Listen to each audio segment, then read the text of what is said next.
Before you turn away, pause and consider why some pictures are so upsetting that even adults find them too much. Today, we're focusing on Erin Moran, a well-known and beloved figure whose striking pictures caused individuals to speak louder than they actually did. Because I'm going to demonstrate how a straightforward photograph can become a narrative about control, power, and the right to be seen how you want to be seen. I want you to stay tuned through to the very end. Keep watching because the final segment of this film will reveal the subtle reality that most people overlook when the headlines grow too loud. First, the hook that drew everyone in was presence rather than shock. A calm look, a serene position, "I am here, and I choose this," was the expression on that face. That's why the images spread so quickly. Not a prank, not a ruse, just a moment that appeared strong and sincere. People respond when a photograph exudes such confidence. It is deemed too bold by some. Some refer to it as art.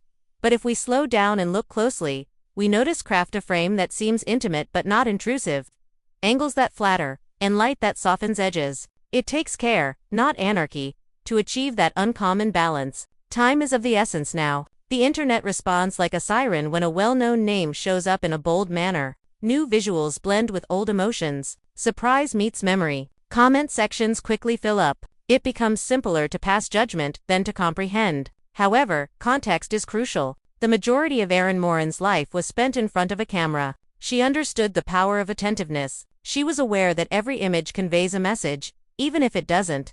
In this sense, the pictures were an obvious indication of control, rather than a lack of it. "I am not frozen in time," it is said. "I remain here." And that seemed like a challenge to some viewers. Let us discuss the underlying theme. These pictures didn't shout. Shock value was not what they sought. They conveyed a serene message. Assurance. For people who prefer safe boxes and straightforward labeling, a picture of someone who is familiar with their body, angles, and stories may seem dangerous.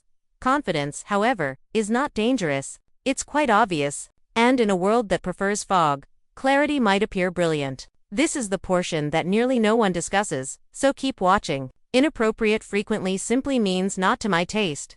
Each person has their own taste. However, we are avoiding the difficult task of recognizing someone as complete and human when we throw that phrase on someone who controls their image, not upholding values. Nothing was stolen in these pictures. Dignity was not taken away by them. They requested that we listen, breathe, and see. They requested that we see a real person, not just a rumor. Take note to the little details, such as the soft face, the comfortable posture, and the relaxed shoulder. These are not signs of chaos, but of comfort. They exhibit decision, consideration, and time. Because of this, the pictures maintain interest without being overt. They aren't coincidences, they are choices. And that gets right to the point. Who gets to decide what is too much? When critics argue that a photograph leaves little to the imagination, they frequently mean that the spectator has little influence over the image. It allows the subject to take charge. "I do not need your permission," it states. That may seem audacious. However, bold does not equate to incorrect.